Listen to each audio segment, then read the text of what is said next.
Hello class 12, स्वागत है आपका अपने YouTube channel physics web with Yashpal Singh में। आज हम चैप्टर 2 के लेक्चर नंबर 5 में डिस्कस करेंगे कैपेसिटेंस को, कि कोई भी जो कंडक्टर होता है उसकी कैपेसिटेंस क्या होती है। उससे पहले लास्ट लेक्चर में हमने इलेक्ट्रिक पोटेंशियल एनर्जी पढ़ी थी, उससे रिगार्डिंग कुछ क्वेश्चंस, कुछ न्यूमेरिकल क्वेश्चन हम यहाँ पे डिस्कस करते हैं। जैसे फॉर एग्जांपल एक क्वेश्चन है कि दो स्फेरिकल शेल है, इस तरीके से कंसेंट्रिक स्फीयर्स हैं। स्फेरिकल शेल नहीं मानो आप, इसको स्फीयर्स भी मान सकते हो। तो जैसे ये कंसेंट्रिक है तो इस वाले स्फीयर को नाम दे दिया ए और इस वाले स्फीयर को नाम दे दिया बी। क्वेश्चन में ये गिवन है कि इस वाले स्फीयर पे चार्ज है Q1 और सेकंड वाले स्फीयर पे चार्ज है Q2, लेकिन इस वाले स्फीयर की जो सरफेस चार्ज डेंसिटी है सिग्मा 1 वो सेम है किससे, सेकंड वाले स्फीयर की सरफेस चार्ज डेंसिटी सिग्मा 2 से। तो एक चीज तो हमको यहाँ पे गिवन है कि सिग्मा 1 बराबर किसके इक्वल है, सिग्मा 2। Is that clear? साथ ही ये भी गिवन है कि स्मॉल जो स्फीयर है उसकी रेडियस ए है और जो लार्ज बड़ा वाला जो स्फीयर है उसकी रेडियस क्या है, बी है। और यहाँ बी बड़ा होगा किससे, ए से। ये हमें दिखाई दे रहा है कि रेडियस बी बड़ा होगी ए से। क्वेश्चन ये है कि सेंटर O पर टोटल पोटेंशियल कितना होगा। तो फाइंड करना है हमें total potential, find the total potential at point O, at point O। तो देखो पॉइंट O पे टोटल पोटेंशियल क्या हो सकता है। तो यदि हम मान लें कि टोटल पोटेंशियल यदि V है तो एक तो होगा वो चार्ज Q1 के कारण, साथ ही होगा चार्ज Q2 के कारण। भाई इस पॉइंट पे पोटेंशियल देखना है तो एक तो इस चार्ज के कारण पोटेंशियल होगा और एक इस चार्ज के कारण होगा। तो Q1 के कारण कितना पोटेंशियल होगा, तो K Q1 upon A, plus Q2 के कारण कितना होगा, तो K Q2 अपॉन उसकी दूरी कितनी है पॉइंट O से B। तो हमारे पास में जो V की वैल्यू आई वो आ गई K Q1 upon A plus Q2 upon B। But अब ये वाला जो हमने एक्सप्रेशन निकाला है यहाँ पे, इसमें चार्ज दोनों के अलग अलग है, लेकिन हमको क्वेश्चन में गिवन दे रखा है कि सिग्मा 1 बराबर किसका है, सिग्मा 2 के। तो इसको कन्वर्ट करवाया जाए किसमें, सरफेस चार्ज डेंसिटी सिग्मा में। तो हम यहाँ पे ऐसे लिख सकते हैं, since for a system the for system या for from conservation of charge, लिख सकते हैं अपन कंजर्वेशन ऑफ चार्ज। हम ऐसा कह सकते हैं कि यहाँ पे जो Q1 चार्ज है प्लस Q2 चार्ज है, इन दोनों चार्ज को यदि मैं जोड़ूं तो टोटल चार्ज कितना होगा, Q होगा। ये कहलाता है conservation law of charge. Conservation law of charge से हम कह सकते हैं कि सिस्टम में total charge Q1 plus Q2 बराबर किसके है, Q के। ऐसा मैं क्यों कर रहा हूँ, इसके पीछे भी रीजन देखेंगे। साथ ही देखो इसको मैंने इक्वेशन नंबर दे दिया 2 और यहाँ पर मैं लिख लेता हूँ, एक सेकेंड आगे बढ़ जाता है, ये मिटा देता है अपन। तो हम यहाँ पे लिख सकते हैं कि सिग्मा 1 कितनी होगी, तो सिग्मा 1 बराबर क्या होगा, Q1 अपॉन एरिया। भाई सरफेस चार्ज डेंसिटी सिग्मा बराबर क्या होता है, चार्ज अपॉन एरिया। तो Q1 चार्ज फर्स्ट वाले स्फीयर का कितना चार्ज है Q1 और एरिया कितना है 4πa²। इसी तरीके से सिग्मा 2 बराबर क्या होगा, Q2 अपॉन 4πb²।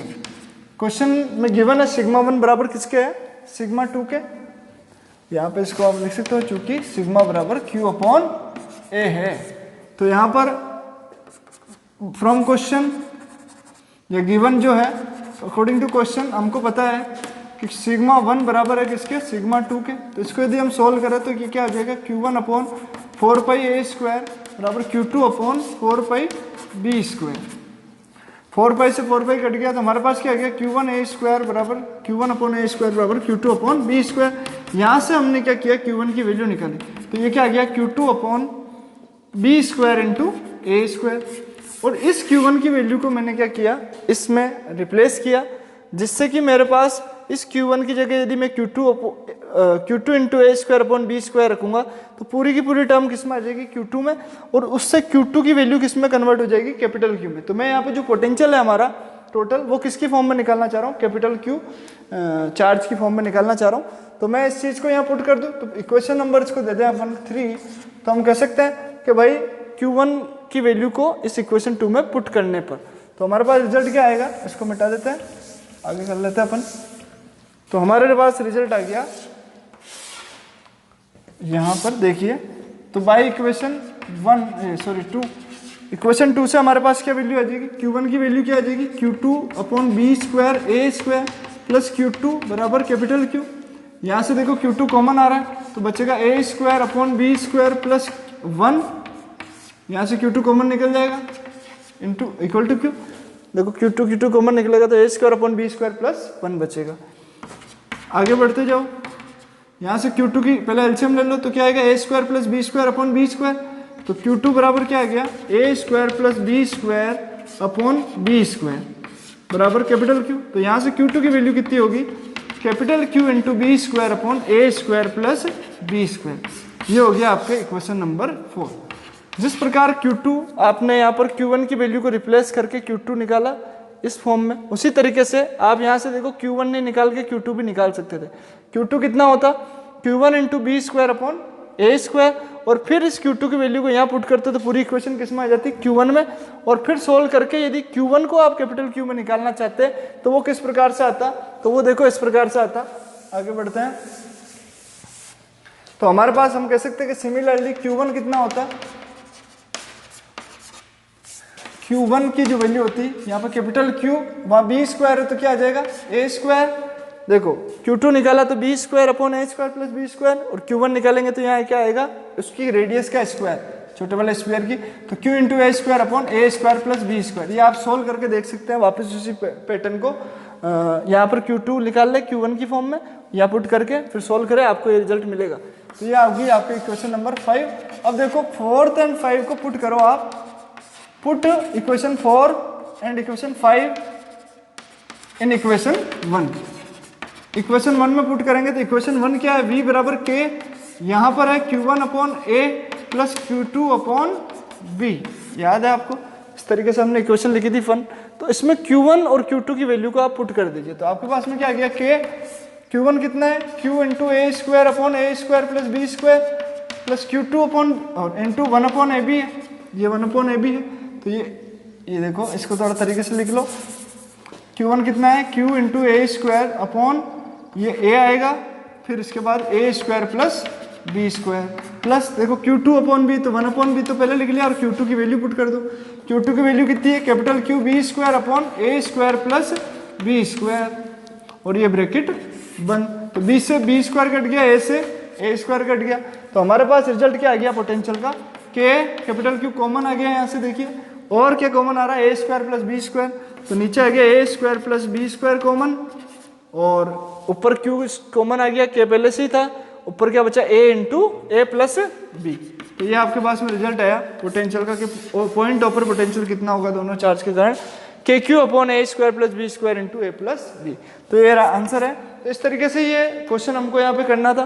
तो इस क्वेश्चन को हमने कैसे किया, जो चीज़ हमको गिवन दे रखी थी सरफेस चार्ज डेंसिटी सिग्मा 1 बराबर सिग्मा 2, उसका यूज करके Q1 Q2 को एक दूसरे में चेंज करवाया, conservation law of charge Q बराबर Q1 कैपिटल Q बराबर Q1 प्लस Q2 का यूज करके इसमें पुट करके Q1 और Q2 को कैपिटल Q में कन्वर्ट करवाया, और फिर वापस पोटेंशियल निकाला आपके इक्वेशन 1 का यूज करके, जो कि क्या था, V बराबर के Q1 अपॉन ए प्लस के Q2 अपॉन बी। तो इस तरीके से ये क्वेश्चन है, तो आप कर सकते हैं ऐसे क्वेश्चंस को, ट्राई करें। आपकी जो एनसीईआरटी की बुक है उसके पीछे काफ़ी सारे क्वेश्चंस आपको दे रखे होंगे, तो उससे करने की कोशिश करें। तो ये तो था एक पोटेंशियल, इलेक्ट्रिक पोटेंशियल का क्वेश्चन। एक क्वेश्चन नंबर देखते हैं अपन सेकंड, जो कि है इलेक्ट्रिक पोटेंशियल एनर्जी पे बेस्ड। एक ट्राइंगल दे रखा है, ट्राइंगल के 3 वर्टिसेस हैं ए बी और सी। ए पे चार्ज है -4Q, इस पे चार्ज है -2Q, और इस पे चार्ज है +Q। और वो बोल रहा है कि find the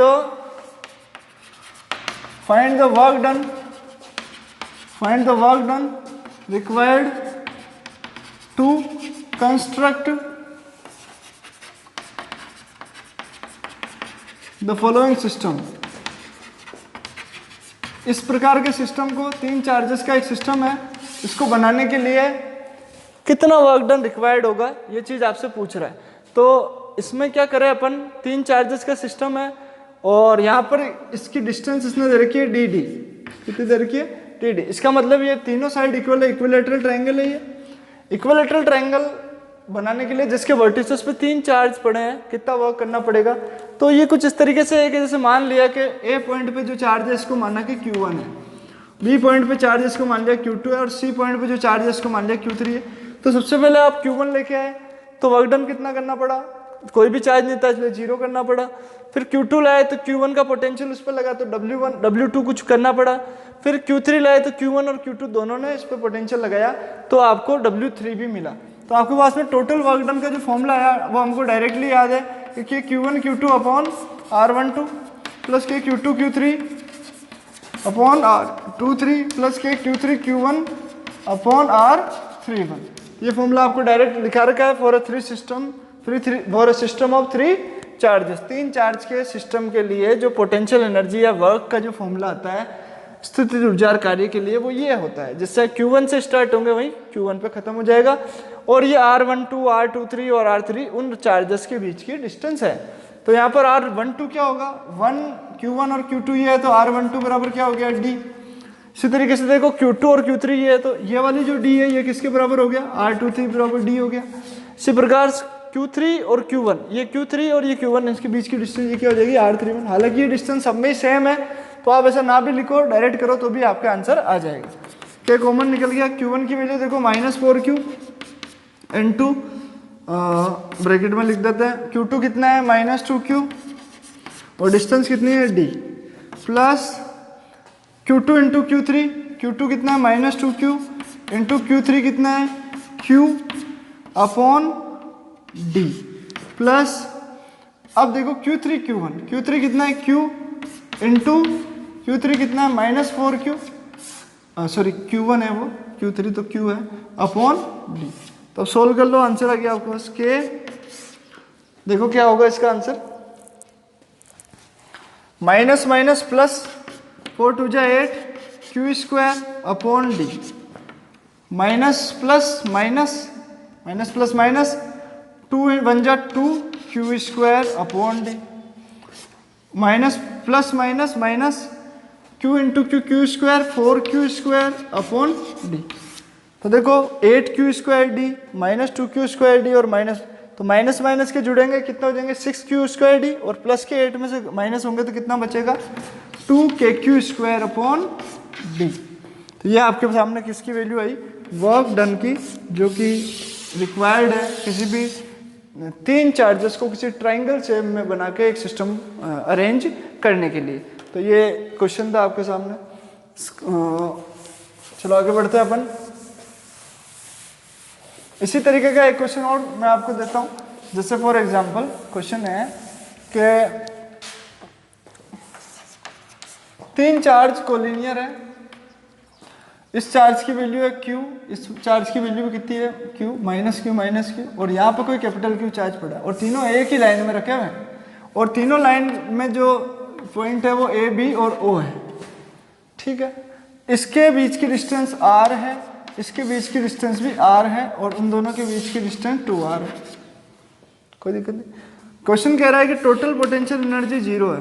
if total potential energy of the system is 0 then find the value of capital Q। तो कैपिटल Q की वैल्यू कितनी होगी, ये क्वेश्चन है यहाँ पे।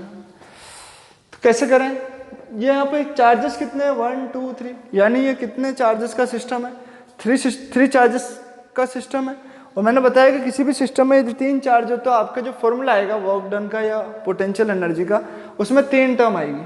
कौन कौन सी, के Q1 Q2 upon R12 plus के Q2 Q3 upon R23 plus के Q3 Q1 अपॉन R31।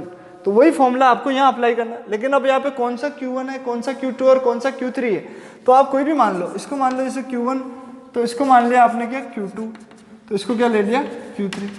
अच्छा R31 R12 R23 उसको कैसे लेवे, तो जैसे ही चार्जेस है उनके बीच की डिस्टेंस आप यहाँ से देख ही लेंगे, आप यहाँ पे पुट करते जाना, आंसर आ जाएगा।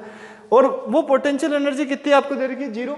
तो जो चीज क्वेश्चन में गिवन है उसी का यूज करके हम इसको सोल्व करने की कोशिश करते हैं। देखो कोई भी क्वेश्चन आता है तो उसका जो आंसर होता है उसी क्वेश्चन में छुपा होता है। जरूरत क्या है कि अपन उस क्वेश्चन को ढंग से समझें और फिर उसको कैसे करना है उस चीज के बारे में सोचें। तो यहाँ पर पोटेंशियल एनर्जी 0 दे रखी है, जो कि कितनी होती है के Q1 Q2 upon R12 plus के Q2 Q3 upon R23 plus के Q3 Q1 अपॉन R31। कोई दिक्कत ही नहीं है। ये फॉर्मूला ये किसके बराबर दे रखा है 0। इसको सोल्व कर ले अपन, तो अपन को कुछ ना कुछ यहाँ पर रिजल्ट मिलेगा और उसी रिजल्ट से हमारे क्या फाइंड आउट हो जाएगा, आपका कैपिटल Q फाइंड आउट हो जाएगा। कैसे करते हैं, देखो K को तो कॉमन निकाल लिया, अंदर देखो Q1 Q2, Q1 कितना है -Q, Q2 कितना है Q, तो -Q इंटू कैपिटल Q, और इनके बीच की डिस्टेंस देखो यहाँ से लेके यहाँ तक कितनी है R, तो Q1 Q2 अपॉन R12 ये आ गया R, plus Q2 Q3, Q2 कितना है कैपिटल Q, Q3 क्या है -Q, तो ये कैपिटल Q और -Q इसको ब्रैकेट में लिख दिया, और नीचे फिर डिस्टेंस कितनी है इनके बीच में, यहाँ से लेके यहाँ तक R ही है, प्लस अब देखो इसके बीच में और Q3 और Q1 यानी -Q इंटू -Q, तो -Q इंटू -Q अपॉन देखो डिस्टेंस देखो बेटा पूरी R और R 2R डिस्टेंस है, तो ये डिफरेंस आ गया यहाँ पे 2R, इस तरीके से निकालेंगे। और ये किसके इक्वल है, 0 के, तो हम आगे यहाँ पे ऐसे लिख सकते हैं कि भाई हमारे पास कितना आ गया K -KQ upon R K तो बाहर निकल गया, तो QQ अपॉन R, यहाँ पे फिर क्या आएगा -QQ upon R -QQ upon R, और उधर कितना आ गया हमारे पास माइनस का माइनस माइनस प्लस हो जाएगा Q² अपॉन 2R, कोई दिक्कत नहीं है। और ये किसके इक्वल है, 0 के, तो K की वैल्यू 0 तो हो नहीं सकती, K की वैल्यू कितनी होती है 9 इंटू 10⁹, तो K बराबर नहीं हो सकता 0 के, इसका मतलब K कहाँ चला जाएगा 0 में, तो 0 में गया तो 0 हो जाएगा, तो हमारे पास जो रिजल्ट आएगा वो कितना आएगा, देखो आंसर आ गया हमारे पास कि ये तो गया 0, तो ये आ गया -2KQQ अपॉन R, ये जुड़ जाएंगे दोनों सेम सेम है, और उधर जाएगा ये उछल के, तो -Q² अपॉन 2R, माइनस से माइनस कट गया, R से R कट गया, ये 2Q से स्क्वायर कट गया, तो Q कैपिटल Q चाहिए ना हमें, तो कैपिटल Q बराबर कितना बचा, ये 2 नीचे आ जाएगा, तो इधर बचा स्मॉल q, और 2 कितना आ गया 4, तो Q का आंसर कितना आ गया स्मॉल q बाई 4, यानी उस B पॉइंट पे या O पॉइंट पे कितना चार्ज होना चाहिए Q/4, तब जाके इन तीनों चार्जेस की जो पोटेंशियल एनर्जी है वो कितनी हो जाएगी, 0 हो जाएगी। Is that clear? तो ये कुछ क्वेश्चंस थे जिसको हमने सीखा पोटेंशियल एनर्जी से रिलेटेड, और भी बहुत सारे क्वेश्चन है आपकी एनसीईआरटी की एक्सरसाइज में, आप उनको देखें और करने की कोशिश करें। अब अपन आगे बढ़ते हैं चैप्टर नंबर 2 में, जो हमारा नेक्स्ट टॉपिक है कैपेसिटेंस, उस कैपेसिटेंस को हम यहाँ पे डिस्कस करते हैं। तो देखो आगे करते हैं इसको। तो सबसे पहली बात तो हमारे दिमाग में आता है कि कैपेसिटेंस क्या चीज़ है। तो कैपेसिटेंस को देखो हिंदी में तो कहते हैं धारिता, क्या कहते हैं धारिता, और इससे इसको परिभाषित करना बड़ा ही आसान हो जाता है, यानी कोई ऐसा चालक जिसके अंदर आवेश को धारण करने की क्षमता अत्यधिक होती है, तो वो जो क्षमता होती है जिससे वो अपने अंदर आवेश को क्या कर सकता है, स्टोर कर सकता है, धारण कर सकता है, वो क्षमता क्या कहलाती है, उसकी धारिता कहलाती है। तो इंग्लिश में क्या बोल रहे हैं, इंग्लिश में किस तरीके से बोलेंगे कि द एबिलिटी ऑफ ए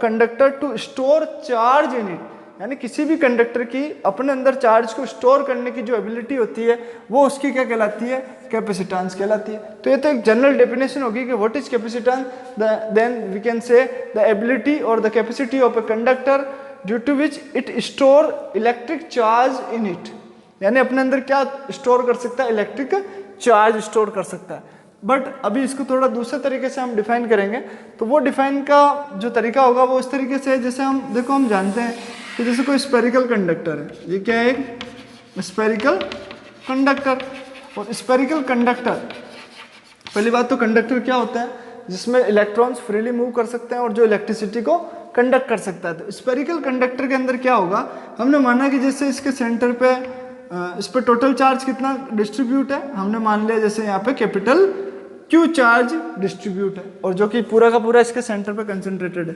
यानी इसके पूरे स्पेरिकल कंडक्टर पे टोटल चार्ज की वैल्यू कैपिटल Q है। तो इस कैपिटल Q के कारण इसके ऊपर एक पोटेंशियल भी होगा, जिसको हमने मान लिया कि वो पोटेंशियल कितना है, V है, और उस V को यदि हम इसकी रेडियस कैपिटल R हो तो हम ऐसे बता सकते हैं कि ये पोटेंशियल कितना होगा, V बराबर KQ/R होगा, यानी इसके सरफेस पर पोटेंशियल की वैल्यू V बराबर KQ/R होगी। इस चीज को यदि हम देखें और ये देखें कि भाई इसकी R को हम नहीं बढ़ा रहे हैं, इस स्पेरिकल कंडक्टर की R को हम इतनी की इतनी रख रहे हैं, और इस पे चार्ज की वैल्यू यदि हम बढ़ा रहे हैं, तो देखो R को आप नहीं बढ़ा रहे हैं और चार्ज बढ़ा रहे हैं, तो चार्ज बढ़ाने से क्या होगा, इस स्पेरिकल कंडक्टर का पोटेंशियल बढ़ता जाएगा। तो हम यहाँ कह सकते हैं कि यदि हम किसी स्पेरिकल कंडक्टर या कोई सा भी कंडक्टर उसका चार्ज यदि बढ़ाते हैं तो उसका पोटेंशियल भी बढ़ता है। यानी Q प्रोपोर्शनल होता है, डायरेक्टली प्रोपोर्शनल होता है V के। किसी भी कंडक्टर का चार्ज बढ़ाने पर बिना उसके आकार को बदले, यानी आप रेडियस में चेंज नहीं ला रहे हैं, आप ओनली किस में ला रहे हैं, इसके चार्ज में चेंज ला रहे हैं, जिसके अंदर आपको जो रेस्पेक्टिव चेंज है वो आपको किस में देखने को मिल रहा है, इसकी इलेक्ट्रिक पोटेंशियल में। तो हम कह सकते हैं कि चार्ज बढ़ा रहे तो पोटेंशियल बढ़ रहा है, चार्ज घटेंगे तो पोटेंशियल भी घटेगा। कब? जब आर आप इसमें बदल नहीं रहे हैं स्फेरिकल कंडक्टर की। तो इसको जब हटाते हैं हम, तो जब ये डायरेक्टली प्रोपोर्शनल का साइन हटता है तो ये यहाँ पर एक कांस्टेंट आता है C, और ये C जो है इसकी वैल्यू हम निकाले तो Q/V हो जाएगी, और यही कहलाती है कैपेसिटेंस। ये C जो है यहाँ पर क्या कहलाता है, कैपेसिटेंस और प्रोपोर्शनल कांस्टेंट। यानी कैपेसिटेंस एक कुछ भी नहीं है, एक प्रोपोर्शनल कांस्टेंट होती है जो कि डिपेंड करती है charge of the conductor and the potential of the conductor पे। यानी कि C की वैल्यू आ गई हमारे पास, जो कि क्या है, Q/V, और कैपेसिटेंस, और जिसको हम क्या कहते हैं, कैपेसिटेंस और प्रोपोर्शनल कांस्टेंट।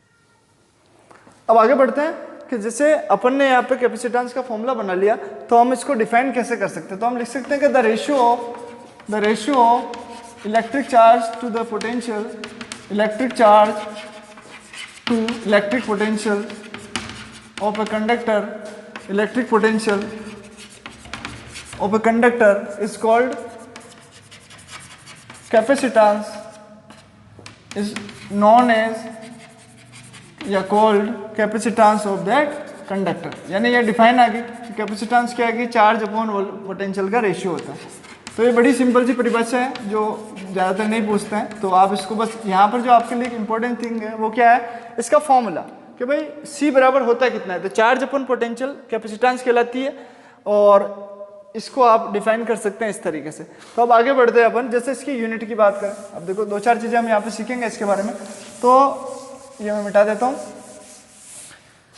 तो आगे चलेंगे तो हमारे को जैसे C का फॉर्मूला है Q/V, तो इसकी यूनिट बात करें तो यूनिट क्या हो जाएगी, तो यहाँ से देखने में पता पड़ रहा है कि चार्ज की यूनिट है कूलाम और V की यूनिट है वोल्ट, यानी कूलाम पर वोल्ट इसकी यूनिट होनी चाहिए। लेकिन इसकी जो प्रचलित यूनिट है वो है फेरेड। क्या है इसकी प्रचलित यूनिट? फेरेड, यानी ये फेरेड। तो 1 फेरेड बराबर कितना होगा, यानी सबसे पहली बात तो इसकी यूनिट याद करें कि कूलाम प्रति वोल्ट होती है या फिर फेरेड होती है। और 1 फेरेड यदि हम डिफाइन करना चाहें कि 1 फेरेड कितनी हो सकती है, तो यहाँ से हम देखें कि 1 फेरेड कब हो सकता है, जब 1 कूलाम चार्ज यदि किसी इलेक्ट्रिक कंडक्टर का चार्ज 1 कूलाम बढ़ाने पर उसका पोटेंशियल 1 वोल्ट से बढ़ जाए। मैं कह रहा हूँ कि Q बराबर 1 कूलाम चार्ज किसी कंडक्टर को देने पर उसका पोटेंशियल कितना राइज हो जाए, 1 वोल्ट राइज हो जाए, तो 1 कूलाम पर 1 वोल्ट जो ये रेशियो होगा वो कितना कहलाएगा, वो 1 फेराड कैपेसिटेंस के इक्वल होगा। तो 1 फेराड कैपेसिटेंस को आप बहुत इजीली डिफाइन कर सकते हैं। कैसे कि 1 कूलाम चार्ज किसी कंडक्टर को देने पर यदि उसका पोटेंशियल या विभव 1 वोल्ट से राइज हो जाता है, तो हम कह सकते हैं कि उस कंडक्टर की जो कैपेसिटेंस होगी वो कितने फेराड होगी, वो 1 फेराड होगी। अब बात करें कि 1 फेराड कितनी बड़ी यूनिट है या कितनी छोटी यूनिट है, तो 1 फेराड एक बहुत बड़ी यूनिट है। इतनी बड़ी यूनिट है कि अभी देखेंगे अपन, मैं आगे वाला जो टॉपिक ले रहा हूँ उसके अंदर मैं पूरे अर्थ की, हमारी जो अर्थ है ये भी एक कंडक्टर है, स्फेरिकल कंडक्टर है, इसकी जब हम कैपेसिटेंस निकालेंगे तो उसकी कैपेसिटेंस और इस 1 फेराड कैपेसिटेंस को हम जब कंपेयर करेंगे तब हमें पता चलेगा कि 1 फेराड कितनी बड़ी यूनिट है। तो आगे चलते हैं इसमें। साथ ही यहाँ पे एक चीज़ और ध्यान रखें कि ये जो कैपेसिटेंस है ये किस किस चीज़ पर डिपेंड करती है, तो डिपेंडेंस ऑफ कैपेसिटेंस भी हमें यहाँ पे समझना होगा।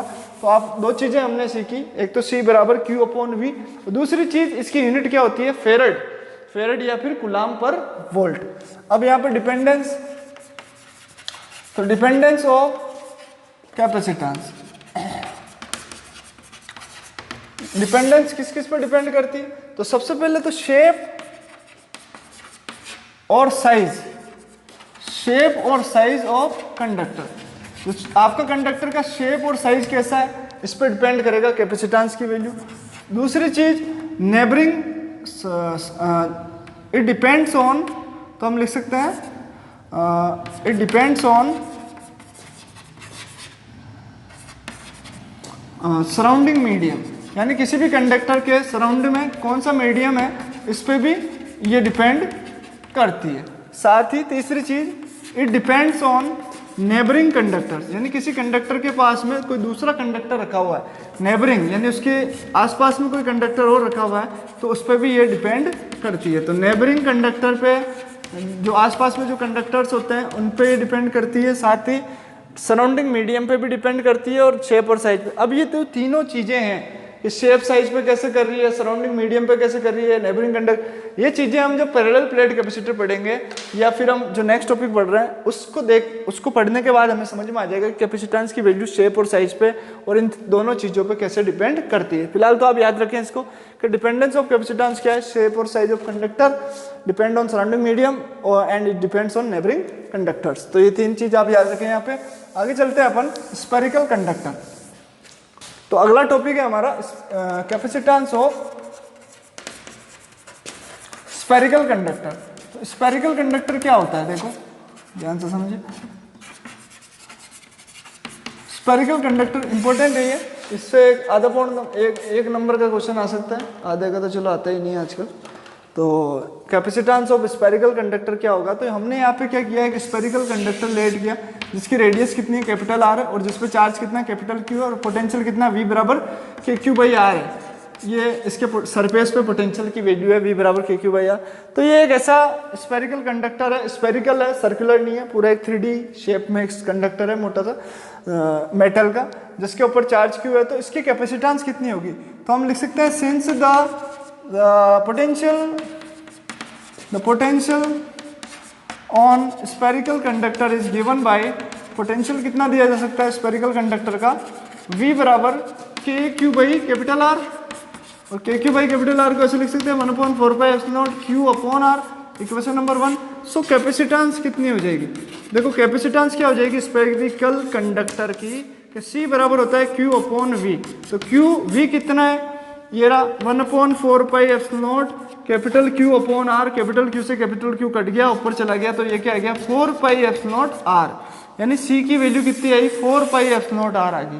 यानी स्फेरिकल कंडक्टर की जो कैपेसिटेंस होती है वो किस पे डिपेंड करती है, रेडियस ऑफ दैट कंडक्टर, और वैल्यू कितनी होती है 4 पाई एप्सिलॉन नॉट R। यानी C की सीधा सीधा रिलेशन किससे है, R से है, क्योंकि 4 पाई एप्सिलॉन नॉट ये तो क्या है कांस्टेंट है, तो हम कह सकते हैं कि R पे डिपेंड कर रही है। यानी जितनी ज्यादा बड़ी रेडियस होगी स्फेरिकल कंडक्टर की उतनी ही ज्यादा इसकी क्या होगी कैपेसिटेंस। तो आपसे एक क्वेश्चन पूछता है कि C और R में ग्राफ खींचिए, तो आप कहेंगे स्ट्रेट लाइन आना चाहिए। भाई C और R में ग्राफ कैसा आएगा, स्ट्रेट लाइन आना चाहिए।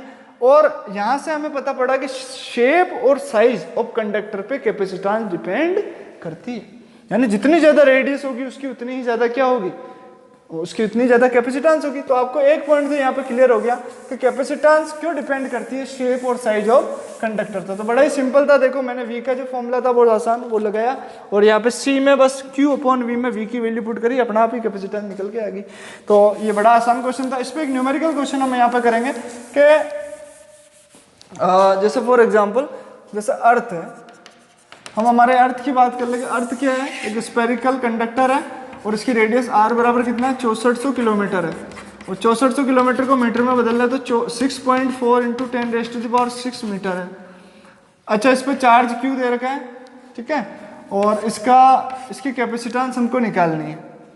क्या निकालनी है, इसकी कैपेसिटेंस। तो देखो इसकी कैपेसिटेंस कैसे निकाले, तो हम जानते हैं कि चूंकि कैपेसिटेंस का फॉर्मूला क्या होता है, C बराबर 4 पाई एप्सिलॉन नॉट कैपिटल R, ये होता है फॉर्मूला। तो अब देखो C बराबर 4 पाई epsilon not R, 4 pi epsilon not R की वैल्यू पता नहीं है, तो सॉल्व करो इसको। तो मैं इसको 1 पाई K लिख दूं, क्योंकि K बराबर क्या होता है 1/4 पाई एप्सिलॉन नॉट होता है, तो 4 पाई एप्सिलॉन नॉट बराबर क्या हो जाएगा 1/K, उल्टा लिख सकता हूँ, तो R/K आ गया देखो। और K की वैल्यू मुझे पता है 9 इंटू 10⁻⁹, हालांकि मुझे तो वैल्यू इसकी भी पता है एप्सिलॉन नॉट की 8.85 इंटू 10⁻⁻12 होती है, और 4 पाई को भी बदल सकते हैं, 3.14 को 4 से गुणा कर दो।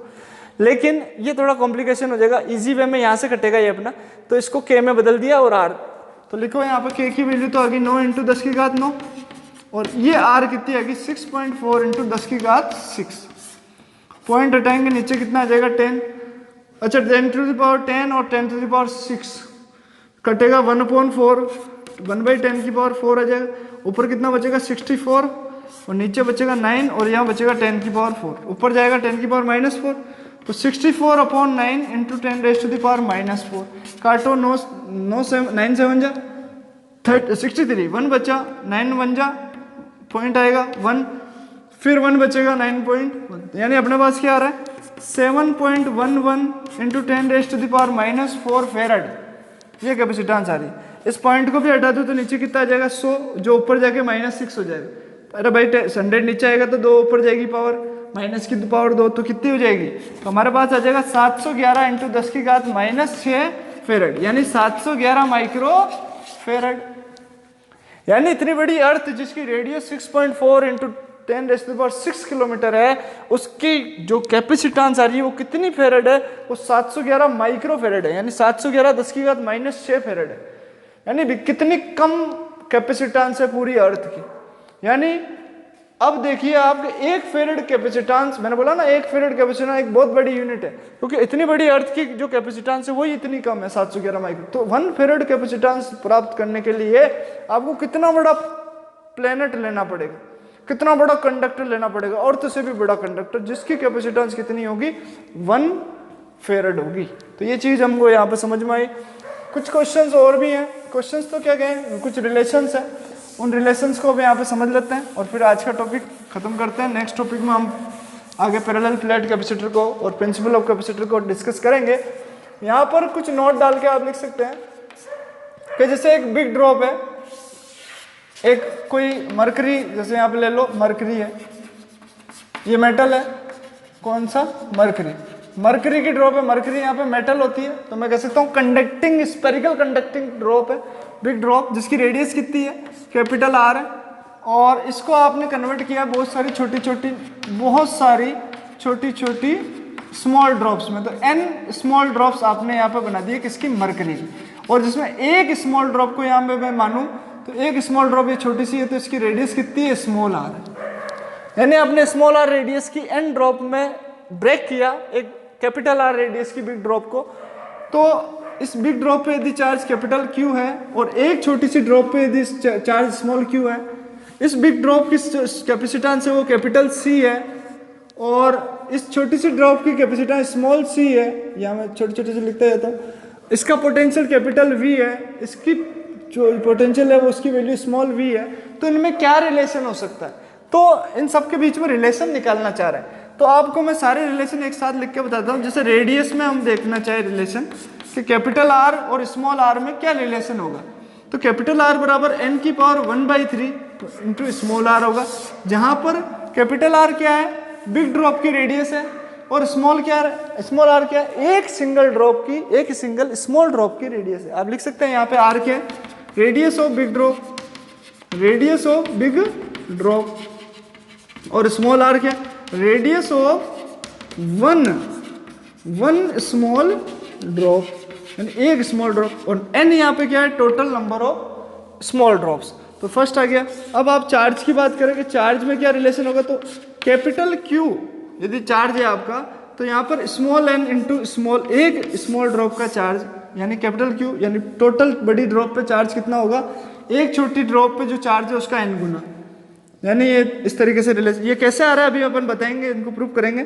इसके साथ ही अपन देखो पोटेंशियल में क्या रिलेशन होगा इनमें, तो पोटेंशियल V यानी बिग ड्रॉप, देखो बड़ा लिख रहा हूँ तो बिग ड्रॉप का, छोटा लिख रहा हूँ तो स्मॉल का, तो V बराबर n की पावर 2/3 स्मॉल v, तो ये रिलेशन आ गया। यानी स्मॉल ड्रॉप पे पोटेंशियल का n की घात 2/3 टाइम होता है बिग ड्रॉप पे पोटेंशियल। इसी तरीके से फोर्थ नंबर पर मैं कैपेसिटेंस देखना चाहूँ दोनों की, तो कैपेसिटेंस का रिलेशन आएगा कैपिटल C बराबर n की पावर 1/3 स्मॉल c। चीज क्लियर है, तो ये कैसे आ रहा है इस चीज को समझने की कोशिश करते हैं। देखो इस बिग ड्रॉप को यदि स्मॉल ड्रॉप में बदला तो हम ये तो कह सकते हैं ना कि इसका वॉल्यूम और उन सब का वॉल्यूम क्या होगा, सेम होगा। यानी पहली चीज यदि हम निकालना चाहे रेडियस, तो इसके लिए प्रूफ देखें फर्स्ट चीज का, तो हम कह सकते हैं वॉल्यूम ऑफ बिग ड्रॉप बराबर क्या होगा, n into volume of small drop, one small drop, क्योंकि n ड्रॉप है तो 1 ले लेते हैं, 1 का वॉल्यूम ले लो और n से मल्टीप्लाई कर दो, क्योंकि सारी की सारी ड्रॉप कैसी है, आइडेंटिकल है, सेम है। यानी एक का वॉल्यूम निकाल के n से मल्टीप्लाई कर दो तो टोटल वॉल्यूम आ जाएगा, तो n into volume of 1 small drop.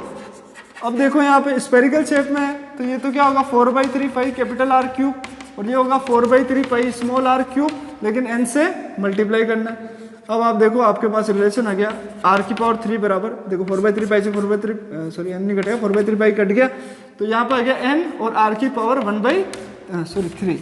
तो ये 3 उधर जाएगा तो क्या होगा, r बराबर n की पावर तो हो जाएगी 1/3 और इसका क्यूब जो है वो 1/3 जाके क्यूब से क्यूब कट जाएगा और ये क्या बचेगा, सिर्फ स्मॉल r। तो ये रिजल्ट आ गया आपके पास।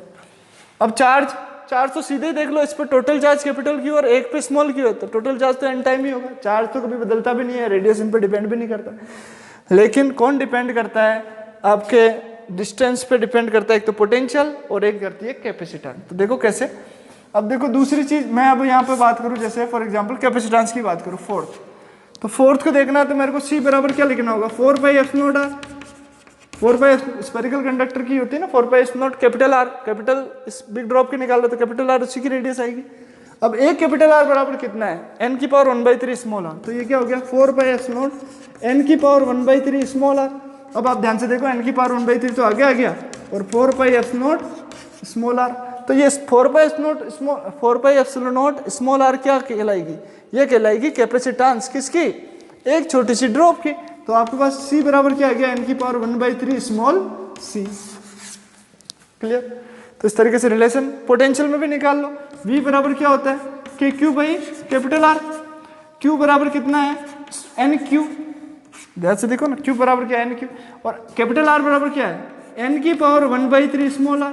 अब आप इस n की पावर 1 और n की पावर 1/3 ऊपर जाएगा -1/3, बेस सेम है, पावर जुड़ेगी, पावर हो जाएगी k इंटू पावर हो जाएगी n की पावर 2/3, एलसीएम लेके देख लेना 1 और -1/3 का, 1 और -1/3 का एलसीएम क्या होगा 3, 3 - 1 2/3 होगा, n की पावर 2/3 और ये क्या बचेगा k small q upon small r, और ये k q upon small r क्या कहलाएगा, एक सिंगल स्मॉल ड्रॉप का पोटेंशियल कहलाएगा। तो हमारे पास आ गया ना v बराबर n की पावर 2/3 इंटू v। तो ये कुछ क्वेश्चन है जिनको आपको करना है, मतलब ये जो रिलेशन है इनको आपको लर्न करना है। अब कोई क्वेश्चन है, जैसे आप कोई बुक में देखें, आपके एनसीईआरटी की बुक में देखें तो ऐसे दे रखा है, जैसे एक बिग ड्रॉप मरकरी को आपने 8 स्मॉल ड्रॉप में तोड़ दिया, n बराबर कितना दे दिया आपको 8 दे दिया, और आपको इसका चार्ज दे दिया, इसकी कैपेसिटेंस दे दी और पोटेंशियल दे दिया। चार्ज दे दो बस, कैपेसिटेंस पोटेंशियल तो आप वैसे ही निकाल लोगे क्योंकि रेडियस अभी आपको गिवन है। तो उस क्वेश्चन में जैसे 8 ड्रॉप्स और रेडियस दे रखी है, तो फिर आपको वो क्वेश्चन देखना वहां पे कि किस तरीके से होगा। तो ये आपका होमवर्क है कि आप इस क्वेश्चन को, इन सारे फॉर्मूलाज का यूज करके उस क्वेश्चन को करें। तब तक के लिए bye bye, all the best, और नेक्स्ट लेक्चर में हम पढ़ेंगे principle of capacitor. Thank you.